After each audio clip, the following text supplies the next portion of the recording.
Hi everyone, it's Abba. I'm here today. I'm going to talk to you about one of my favorite books that I just finished last year, a few weeks ago. I'm at one of my favorite parks, so let me show you a little bit of the view.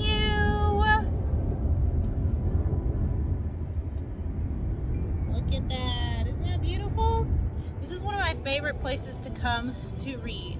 So I want you to grab like a pen and paper, maybe some water, come back and join me here, and I'm going to tell you all about the book, Rest is Resistance. See you in a few.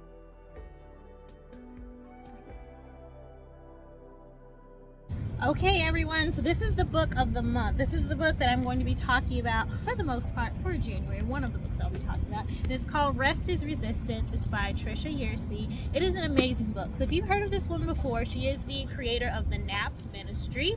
She's talking about rest. So I felt like one of the best places to talk about this book was one of my favorite parks, because to me, rest means taking a breather, relaxing, getting some sunlight, which there isn't very much sun out today, but getting some fresh air. That's what rest means to me. So I want to talk to you guys about some of the things that I got out of this book, but mainly I wanted to talk about the 4 tenets of rest. So the 4 tenets of the NAP Ministry, as I told you, that is her work, what she birthed. It's called the NAP Ministry. The first one is rest is a form of resistance because it disrupts and pushes back against capitalism and white supremacy. So this book really spoke to me because it talks about my perspective, the law of attraction, all of the spirituality in relation to racism. I study the law of attraction all the time. I'm very, very much a proponent of the law of attraction. It's something that's very important to my life, and I really, really believe in it. However, I notice most people who talk about it from a perspective of gaining more things, right? Getting love that's outside of you, getting money that's outside of you. I think this book talks a lot about going within and finding what really makes you happy as a form of resistance against racism. So I think that these types of rest, this type of relaxation will really bring us back to connecting with the ancestors to give us answers of how we can get rid of some of these horrible things that are in our lives, like human trafficking, racism, being passed over for jobs that you know you're qualified for. That's what this talks about. So she says, again, it's a form of resistance that disrupts and pushes back against capitalism. So you're getting that rest. You're not working day in and day out. Therefore, you won't lead to things like burnout, which people think is something that is supposed to happen to everyone. It shouldn't. Won't lead to things like hypertension. So you're not taking all of these meds and things like that. You're really taking care of yourself.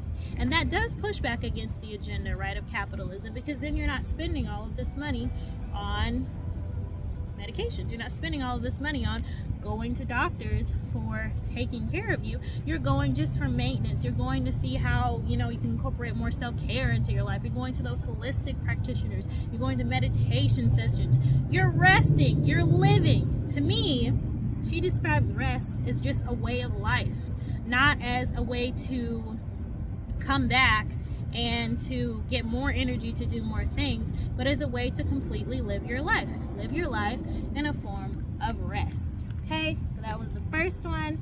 Tenet number 2, our bodies are a site of liberation. When it comes to the word liberation, we know that means freedom. When you're resting and relaxing, you're setting yourself free from this day-to-day grind where you're constantly having to do something every single day and not feeling as if you're actually living. I think that so many of us get in the mindset of we have to go to work every single day in order to make a living. But how much time are we really spending at home? How much time are we really spending with loved ones? Myself, I'm both an entrepreneur and I also, work a 9 to 5, which I enjoy both very much. But I think that a lot of people, once they become entrepreneurs, began to say things like, now that I'm an entrepreneur, I have to work 24/7. I do not subscribe to that, and I never have. I definitely believe that this woman doesn't subscribe to it either, because she's saying things like our bodies are a site of liberation, and liberation means freedom. Entrepreneurship should mean freedom as well, right? You're working, doing things that you enjoy, capitalizing on your gifts so that you can have more freedom to go on vacations, to spend time with your family, to sit out at the park, to relax, to sit near the water, to truly live and breathe and enjoy. 3. This is my favorite one. Naps provide a portal to imagine, invent, and heal.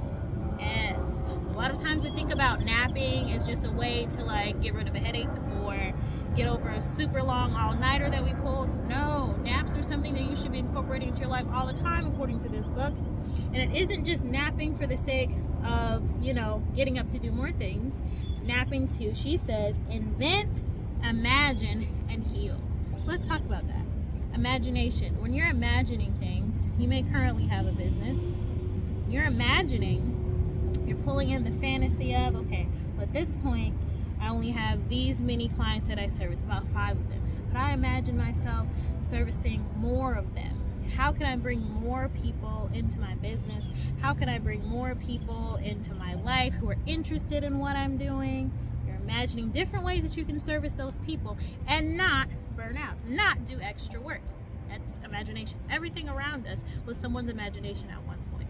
And if you're not resting, you're not in a space to imagine. You're in a space to be really tired and get very little done. And not, feature creativity.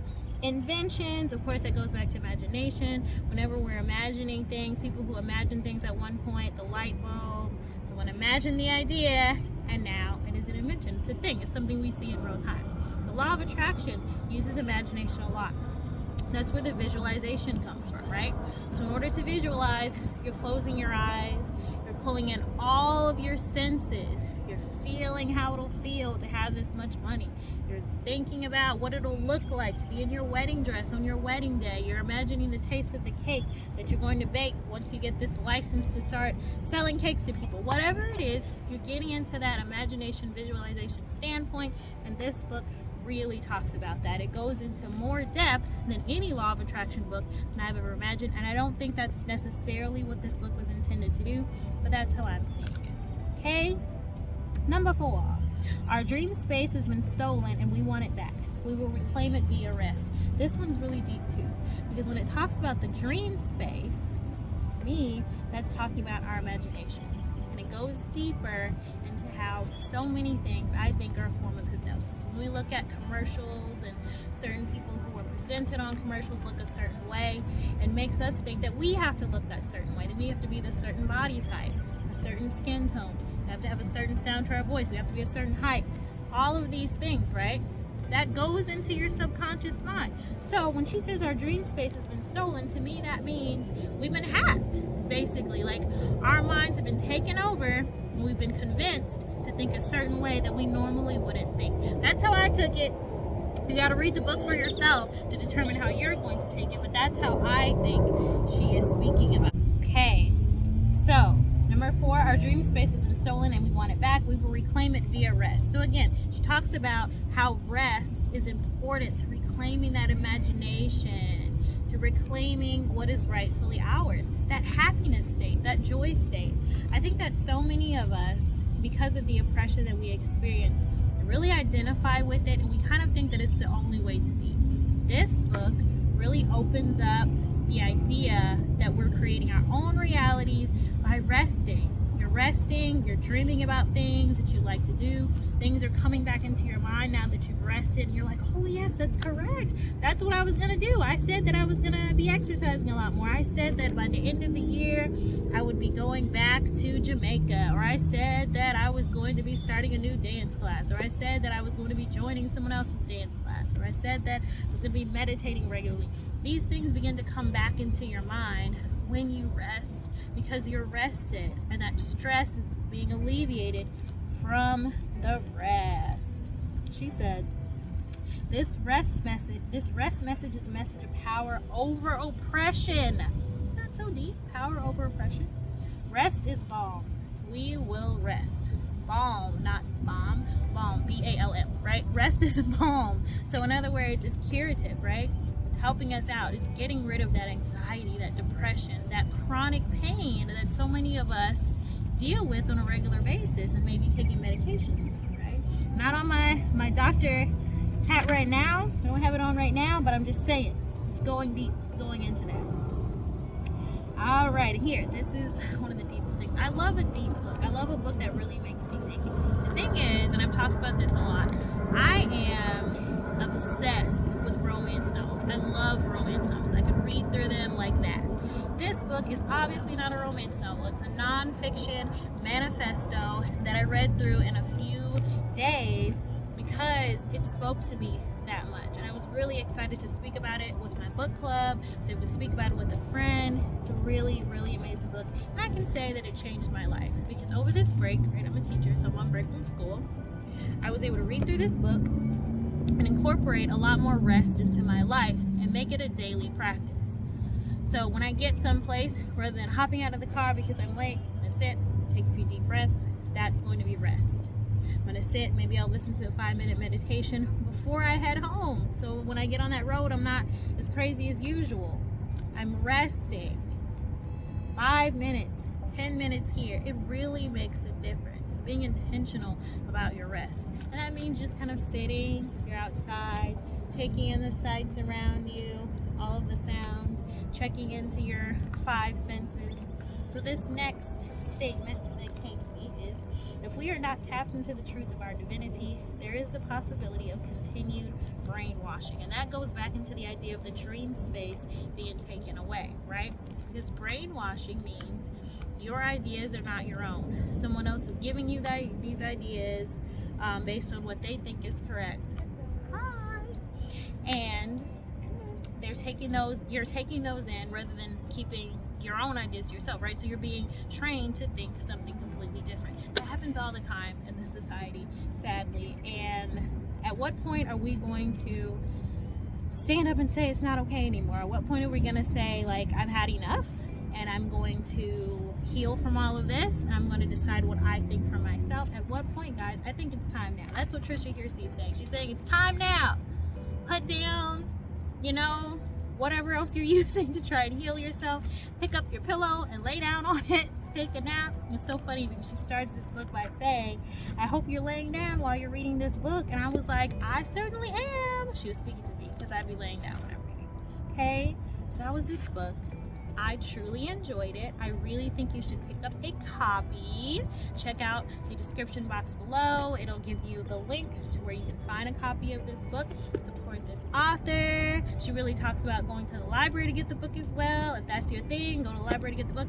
I like to keep books. I'm actually obsessed with them. So do whatever you gotta do. Thank you so much for staying with me this long, listening to me about this book. I really, truly enjoyed it. And I hope whatever you do today, you do something that brings you joy. Bye!